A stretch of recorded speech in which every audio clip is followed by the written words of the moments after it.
Don't you think it is a little bit weird that the war in Iran is continuing, rockets fall on Arab countries, and the Arab countries are basically ignoring this fact? Yeah, of course, they state their disapproval of the situation, but come on, I mean, rockets fall on your country and you're just waiting for another army, for another people to protect you? And it's not like those Arab countries don't have the means to fight back. No, on the contrary, they do have weapons that they purchased with those petrodollars, and some of the weapons they purchased are the most advanced weapons you can imagine. And this is even more surprising if you consider the risks that those countries face. And it's not just the rockets that fall on their cities. It actually affects much more. It affects their whole business model, their whole business plan, their whole existence. And the business model is quite simple. Those countries became extremely rich, not because they were innovative, not because they had a great army, but because of the fact that they had a true treasure in the ground. And the discovery of oil was really a game changer for those countries. They transformed into what we know them today. But if you would go back to Doha, Riyadh, Abu Dhabi before 1930s, you would be very surprised what you would see. You would certainly not see the skyscrapers, the Lamborghinis, the Ferraris, the Instagram models, the 7-star hotels, the Michelin restaurants. Nothing of that you would see. Instead, you would see nomadic herding, small oasis agriculture, trade caravans, and the life expectancy and income levels were very low at that time. It was a different world. And that's why I'm surprised. Well, I know why, but I will tell you later, but it should be surprising at the first glance of it that those countries don't react in a more decisive way to this conflict that is happening in their backyard. I mean, this war can seriously cause that they will go back to those times before 1930s, that they will go back to the Stone Age where they were just herding sheep. And it's not like they are just very peaceful nations, they do not wage war, they just want to have peace with everybody, they don't want conflicts. No.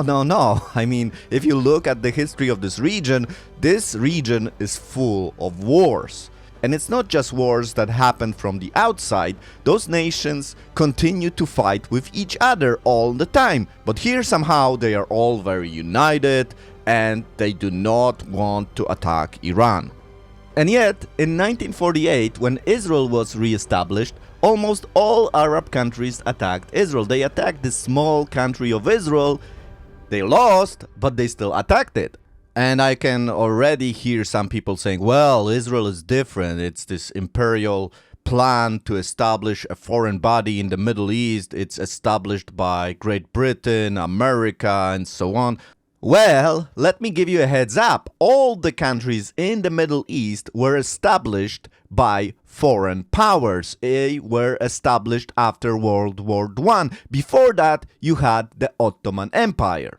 Then somebody may say, well, Israel is different. Israel is causing all those problems in the Middle East. Everybody hates Israel. Well, guess what? Iran is causing much more problems than Israel, believe me. You don't have to believe me. I mean, let's just look at the facts. Two most well-known terrorist organizations in the world are the products of Iran. So, Hezbollah and Hamas. And again, it's not like Iran, contrary to Israel, is this respected country in the region. No, it's despised by all Arab countries and nobody likes it at all. All Arab leaders are saying in one voice that Iran is a regional rival, a security threat, a destabilizing force in the Middle East. So they are certainly a danger to the whole ecosystem of the Arab countries. So, in other words, my question in this episode is, why don't the Arab countries do more? Why don't they actually also join the fight against Iran? If they hate Iran so much, if they are threatened by it so much, why they do not do more? This is what we will explore in this episode. Therefore, like this video, subscribe to the channel, and hit that bell button. And let's begin unraveling this mystery of Iran. Okay, before we move on, we gotta establish some basic facts. And that's because a lot of people are still repeating some myths that are just not true. A lot of people even think that Iran is an Arab country. And we have to actually go to the basics to explain what Iran is and what the Arab countries are. Right, so let's begin by explaining who actually the Arabs are. And before we'll move on to the modern history and the modern history of the Arabs, let's talk about the Bible and what the Bible says concerning the origin of the people that live today in the Arab lands. The beginning of the Arab people can be traced to Abraham, the father of many nations.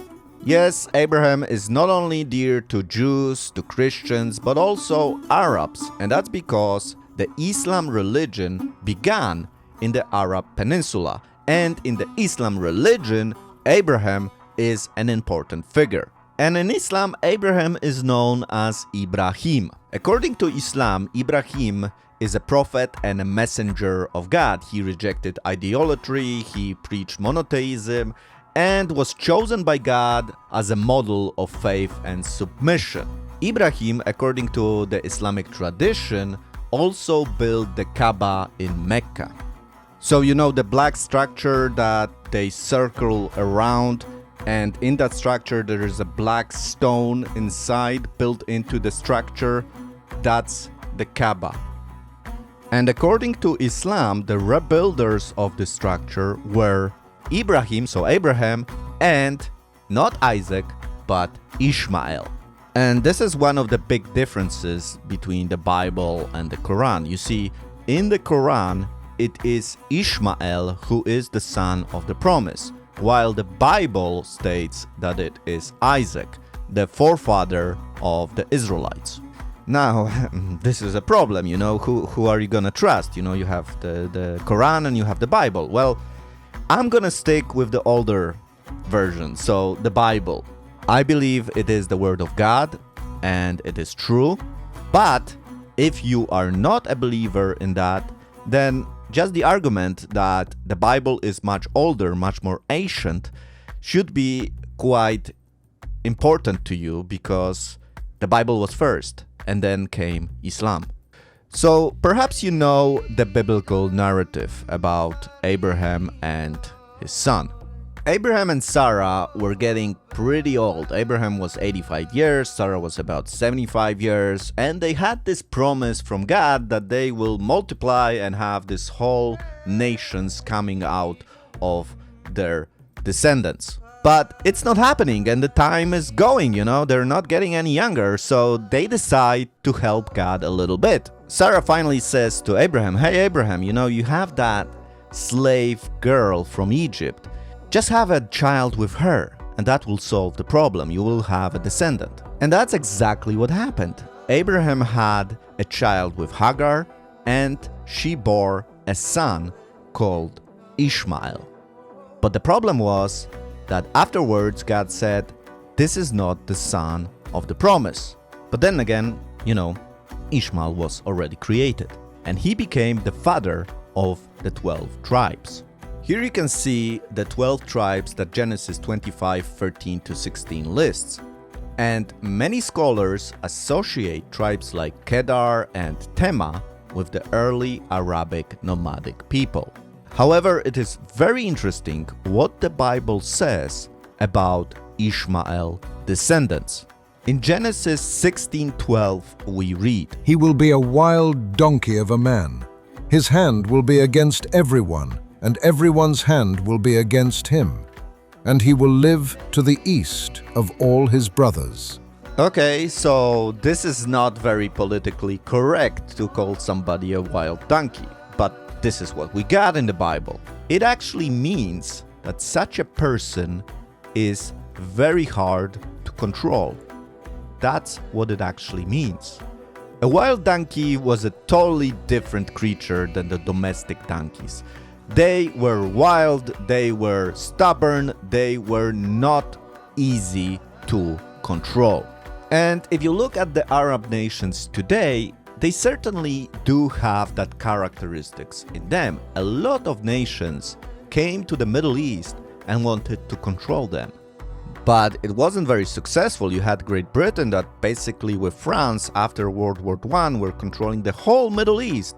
And they had to basically get out of there because it created just more problems than it gave them profits. And if you look at the invasion of Iraq by the United States, again, that was a total failure because it's not easy to introduce a foreign government in this region. They have their own rules and they govern themselves. Then the Bible says that his hand will be against everyone and everyone will be against him. And I'm not just talking about the constant wars that are happening in the Middle East. I mean, this region seems like it's a one constant war all the time. I'm talking about even when the descendants of Ishmael, so Arabs, move to other nations. And this is a result not necessarily connected to their ethnic background, but their religious background. So Islam, which came of course much later, but has a huge effect on the Arab people today. And I don't really care what some people are saying. If you look at the facts, Islam is not compatible with Christianity or really any other religion in the world, any other system, even philosophical system. The Sunnah, whether it is death, whether it is stoning for adultery, whatever it is, if it is from Allah and His Messenger, that is the best punishment ever possible for humankind. And that is what we should apply in the world. Well, who agrees with that? They will coming to death. Our enemies don't know that. They don't know what's the meaning of jihad. Muslims, they starving for jihad. Their hearts are aching for jihad. They can't wait to be amongst the mujahideen and die in the sake of Allah subhanahu wa ta'ala. This religion expanded by conquest, a military conquest. And where it is still possible, they are still expanding with force. We are seeing this in Africa, where Christians are basically killed just because they are Christians.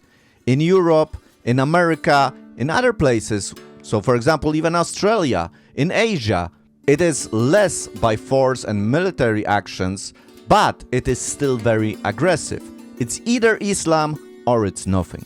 And as the Muslim population will grow in America, in the United Kingdom, in Europe, in Australia, the level of aggression will rise because they will be much stronger. Their hands will be against everyone and everyone will be against them. And the last part of this verse is also interesting because it says that the descendants of Ishmael will live east of their brothers. This is the English translation. The interesting part is that the promise that was given to Hagar, the words from Genesis 16, they were given to Hagar, not Ishmael, and this was said to her by an angel on a desert, and this is said to her when Isaac is still not born. But already there we read that the descendants of Ishmael will live east of their brothers, and their brothers are the descendants of Isaac. And that's how it is today. If you look at the map, the Arabs live east of Israel, and that's how it was in the ancient times too.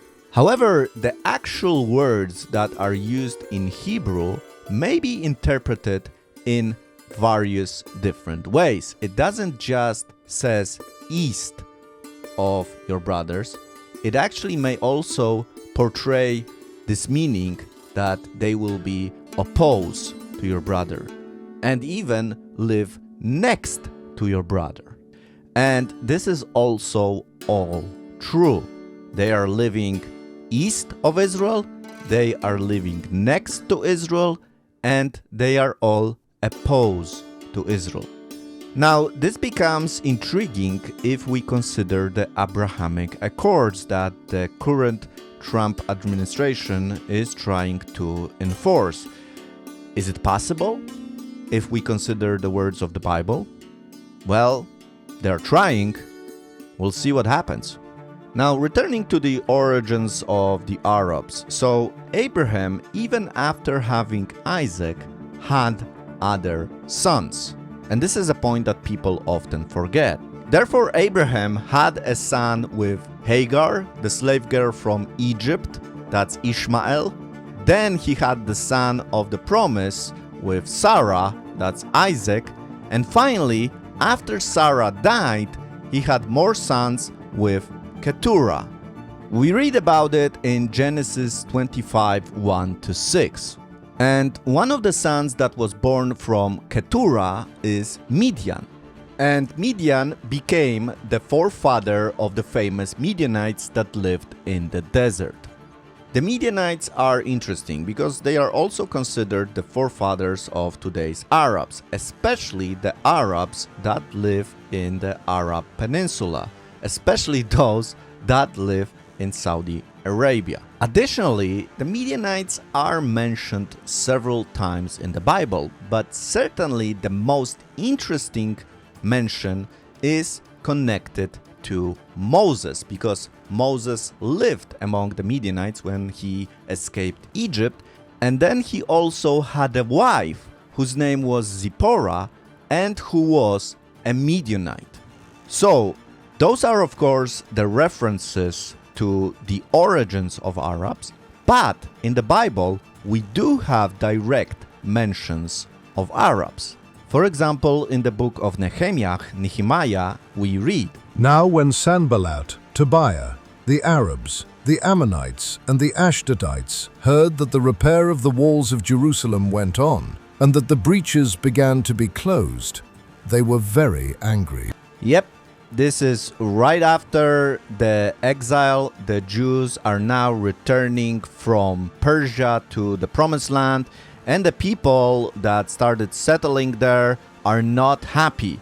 Particularly, the Arabs are not happy that Jerusalem is rebuilt. Now, I like this verse because we have history which is repeating itself. When the Jews came back at the end of the 19th and the beginning of the 20th century, the Arabs were not happy. And as was in the time of Nehemiah, the Jews were attacked. And so to protect themselves against the Arabs, the Jews had to build walls. They had to build forts to protect themselves against the angry Arabs that didn't like the idea that the Jews were returning to the Promised Land.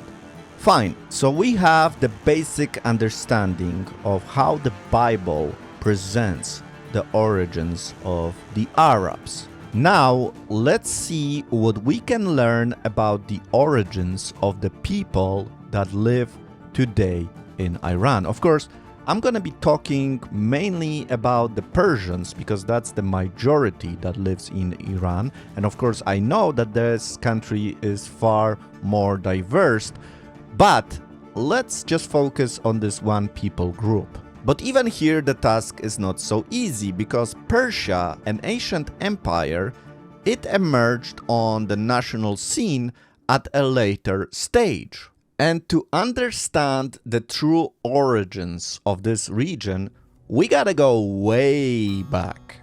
We gotta go back 3,000 years before the current era and the nation of Elam. So Elam is an ancient civilization that developed on the territories we know today as Iran. It's actually one of the oldest civilizations we know, and the archaeological discoveries confirm that. But guess what? The Bible mentions this nation also. And according to the biblical narrative, Elam was the son of Shem. Shem, of course, according to the Bible, is one of the 3 sons of Noah. And the sons of Noah, according to the Bible, are responsible for all the nations in the ancient world. One of this nation is of course Elam, which becomes quite powerful around 3000 BC. So powerful, it is even mentioned in the Bible. The first mention of Elam as a nation goes back to the times of Abraham. And it came about in the days of Amraphel, king of Shinar, Arioch, king of Elasar, Chedorlaomer, king of Elam, and Tidal, king of Goim, that they made war with Bera, king of Sodom, and with Bersha, king of Gomorrah, Shinab, king of Admah, and Shemeba, king of Zeboim, and the king of Bela, that is, Zoar. So this is an account where the kings of Mesopotamia decide to attack the tribal leaders located in the area of today's Dead Sea. It's a regional war where you could say that it's one of the earliest accounts where the forefathers of Arabs were fighting the forefathers of Persians. Abraham, of course, is involved in that story, and it's a topic for another video. I actually have a video about this. If you're interested, I will put a link in the description below this video, so make sure you check it out if you're interested in that particular story. That said, the most interesting information about Elam comes from the biblical prophets. Both the prophet Jeremiah and Isaiah refer to Elam as people associated with powerful archers. And this description aligns closely with what historians and archaeologists have discovered about Elamite warfare. This is what the Lord of armies says. Behold, I am going to break the bow of Elam, the finest of their might. The verse suggests that the bow was the central point of Elam's military power. The prophecy does not simply mention a weapon, it highlights the bow as the symbol of nation's military capability. To break the bow is therefore to destroy Elam's power. But that's not all. We hear similar things in Isaiah. Elam took up the quiver with chariots and horsemen. Yeah, the quiver is the thing that carries arrows. Again, this points directly to the importance of archers in Elam's army. The historical evidence strongly supports this biblical description. Ancient reliefs and inscriptions from the region, particularly those discovered in the ruins of Susa, show Elamite warriors equipped with bows and large numbers of arrows.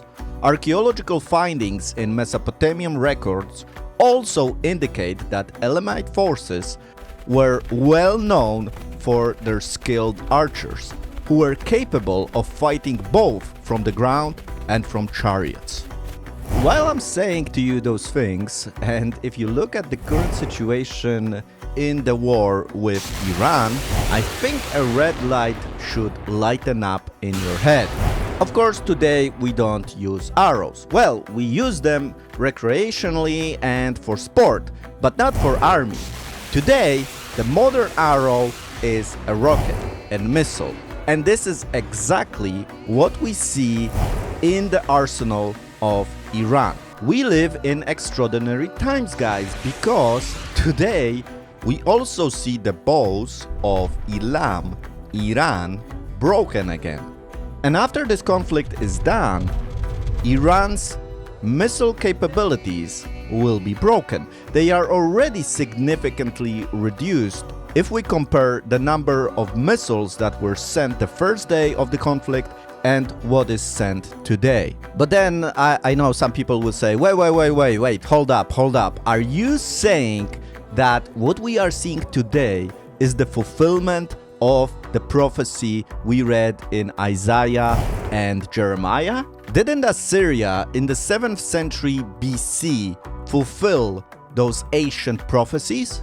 After all, the Assyrian records say that the city of Susa was captured and looted, temples were destroyed, royal tombs were opened, statues of gods were carried away, much of the population was deported. The Assyrian king even claimed that he devastated the land of Elam and left it like a desert. Furthermore, after the Assyrian invasion, Elam never fully recovered. Its political structure collapsed, smaller local rulers replaced the old kingdom, and then the whole region was absorbed by the Persian Empire. But that's actually the problem, that after the Assyrian invasion, Elam never recovered. It's a problem in the context of the later words of Prophet Jeremiah. But it will come about in the last days that I will restore the fortunes of Elam, declares the Lord. This is surprising. And if you are a biblical scholar, you gotta tackle this somehow. Naturally, you could say that it was fulfilled through the Persian Empire, because the Persian Empire follows the Elamite Empire and it inherits everything that belonged to Elam. But that's not entirely true. Yes, you could say that the Elamites and Persians are the forefathers of today's Iranians, but it doesn't mean that they are the same people. As I said in the Tanakh, the Hebrew Bible, Elamites are different than the Persians. They appear at the world stage much earlier. We are given their lineage. But the Persians arrive at a later time, and it seems there is a distinction. Furthermore, even in the New Testament, we see this distinction. Parthians, Medes, and Elamites, and residents of Mesopotamia, Judea and Cappadocia, Pontus and Asia. So, first of all, this text says that the place of Elam is still known in the New Testament. When it actually says Elamites, it's probably meaning Jews coming from the territory of former Elam. But this text makes a distinction between a territory of former Elam and the territory of former Persia. And then there is this part about the restoration in the last days. Well, I don't know, but it seems to me that when Assyria attacked Elam, it wasn't the last days. And when Persia later incorporated the lands previously owned by the Elamites, for me, that's also not the last days. So it looks like some prophetic words were fulfilled, but perhaps there are some events that are still future. For this reason, the events that are happening now in Iran are quite interesting.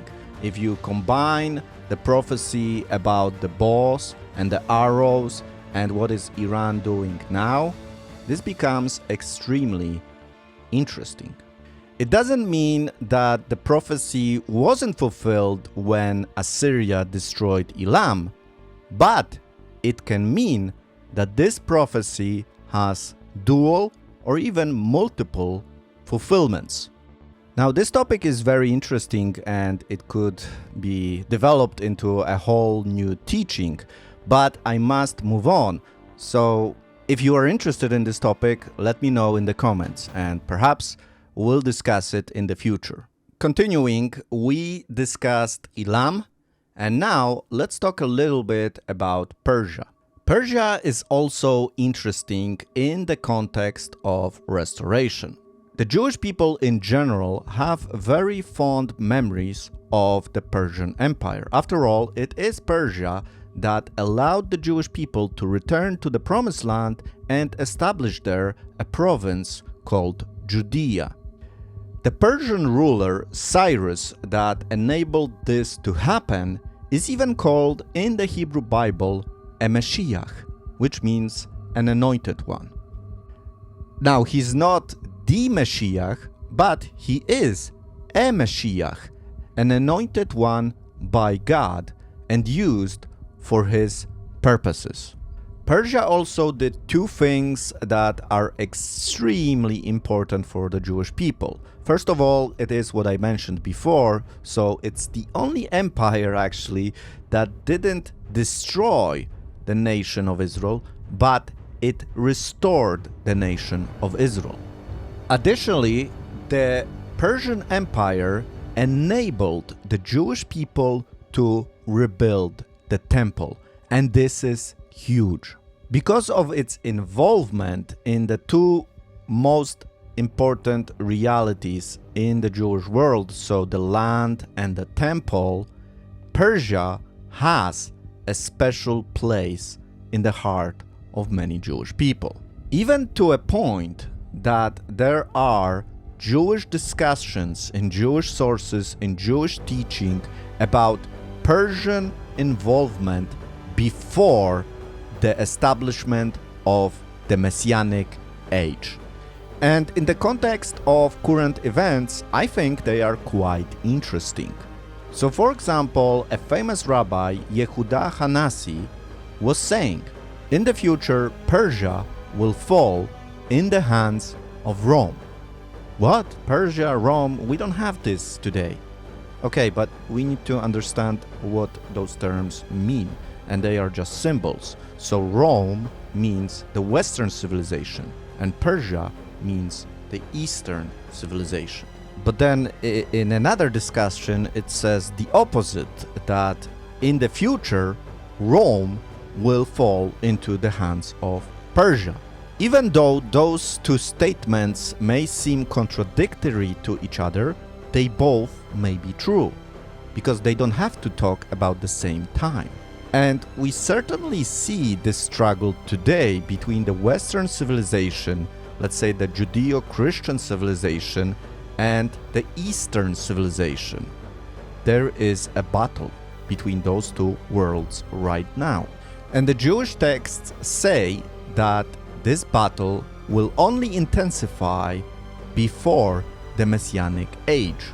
Another reference to the Persian Empire and its involvement in the future days comes from the Jewish text of Yalkut Shimoni. Rabbi Yitzhak said, "In the year when the King Messiah will be revealed, all the kings of the nations will provoke one another.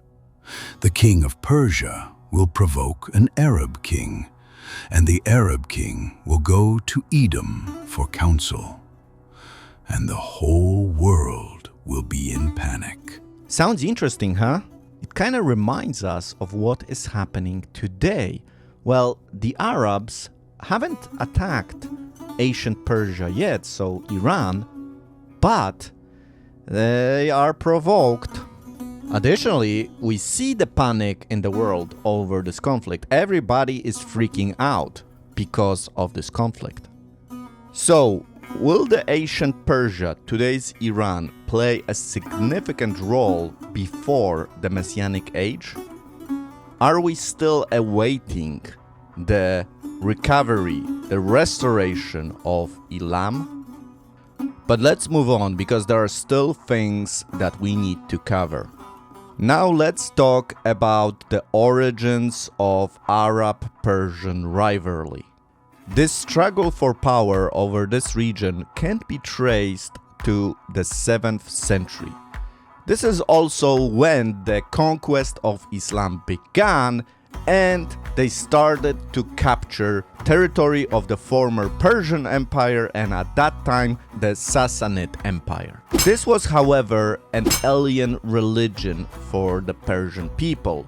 Islam began with the Arab people, but it spread to other nations that were conquered by the Arab countries.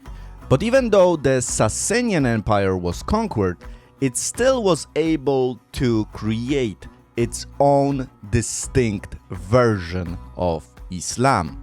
You see, even if you look at Iran today, you will see that it is an isolated country. And I'm not talking about political isolation, which is happening right now, but because of its geography that makes this country isolated. So, first of all, Iran is a big country. It's a major nation, but it is surrounded by mountains. It is located in mountains. That's why it was so difficult and is still very difficult to conquer those territories. I would say that you could compare Iran to the nation of Switzerland. And I'm just talking about geography. Switzerland also is a very hilly country and very difficult to conquer. It's almost not worth to conquer those territories because it requires so much resources. And if Iran would not be an international threat, if they would not develop their ballistic missiles, if they would not develop the atomic bomb, nobody would attack Iran because it's not worth it. They have the best defense naturally, the mountains. And if they would really be wise, they could have been like Switzerland. But instead, they are a terrorist nation. Therefore, we said that the Sassanid Empire was conquered by Islam. But very quickly, there was a problem within this religion because the main leader of the religion dies, Muhammad. And it seems that Muhammad did not appoint a direct successor to himself, and that created a major question: who should lead the Muslim community now? And very quickly there were two different opposite opinions on the answer to this question. The first camp, and we'll call them the Sunni camp because later on the Sunni Islam developed from this camp, and they said that the successor to Muhammad should be chosen by the leading figures of the community. Okay, so basically the idea is you have some influential people that decide who should lead them now. So it's a little bit more of a democratic approach to this question. And this body of leaders selected the guy by the name of Abu Bakr. He was Muhammad's closest companion, and he was also called the first caliph, so leader. By the way, guys, I'm not an expert on Islam. I am using the resources that are commonly available in historical books, and I'm approaching this from a historical point of view and not a religious point of view. Okay, so now let's talk about the other position to this question. And here we have the Shia camp, and this is a camp from which later the Shia Islam will develop. And this camp, the Shia camp, believed that the successor of Muhammad should be somebody who's directly related to Muhammad. So here the leader is not chosen, but the decision is more blood related. So here you have more of a monarchy system. So the Shia camp decides that a guy by the name of Ali ibn Abi Talib, I'm sorry if I'm butchering this name, should be the successor of Muhammad. The people that become the followers of Ali become known as Shia at Ali, which means the party of Ali. And this is the genesis of the word Shia. Naturally, this divide, this split didn't end peacefully. There were assassinations of leaders, there were civil wars and major wars that followed. And this divide continues until today. Here you can see a modern map of the Middle East, and you can see the distribution where the Shia Muslims live today. And you can quickly see that the better part of Shia Muslims live in Iran. But there is a big Shia community also in Iraq, in the Levant, even in Saudi Arabia and Turkey.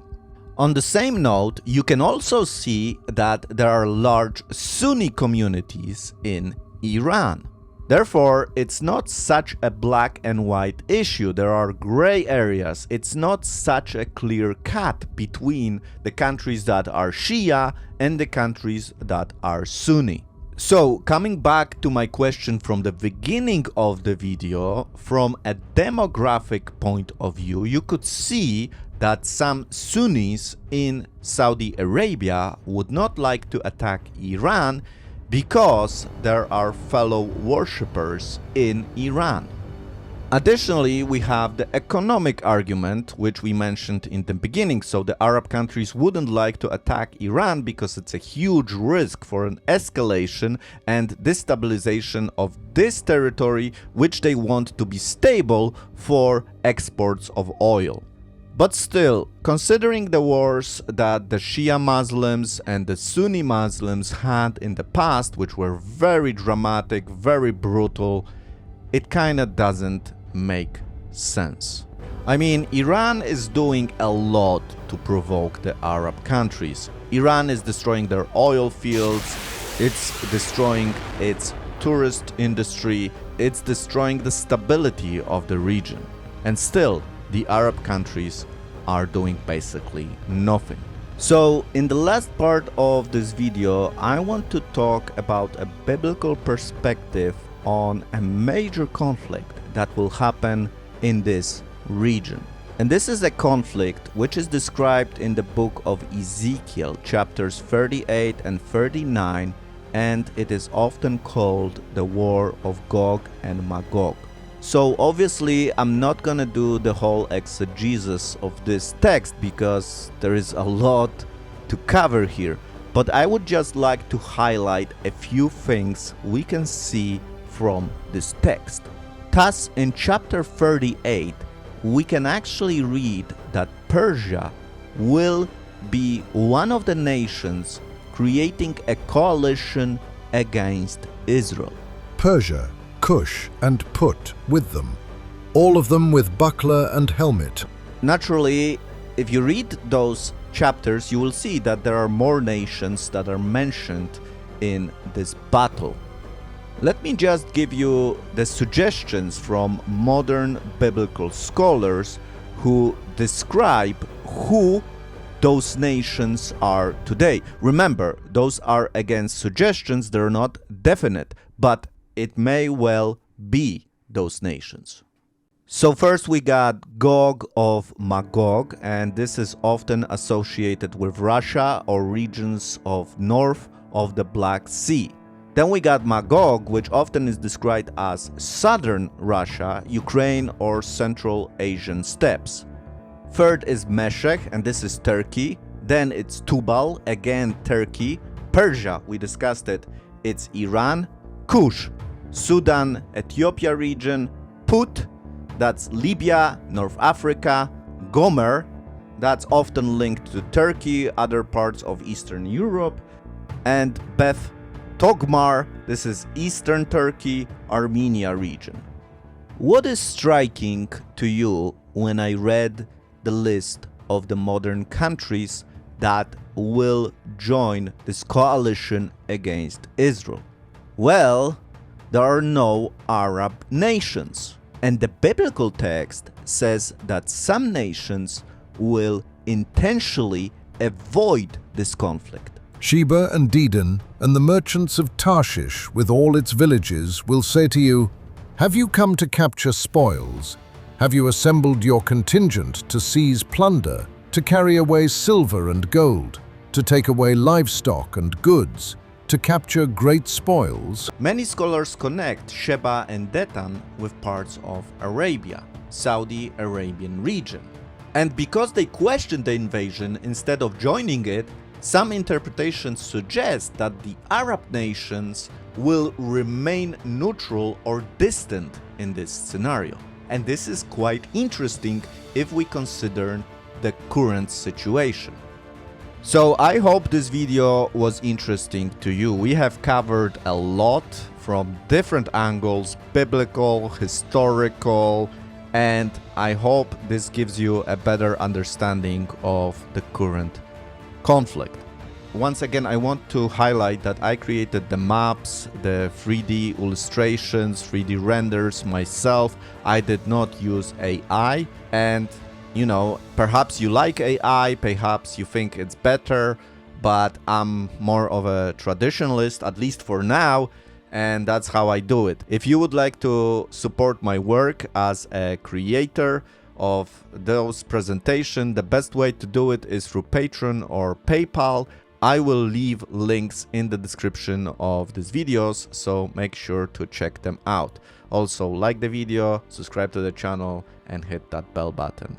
Make sure to follow my social media pages. They are run by my brother, and they are giving you information up to date what is happening in this conflict against Iran. Have a good day. I wish you all the best. Shalom.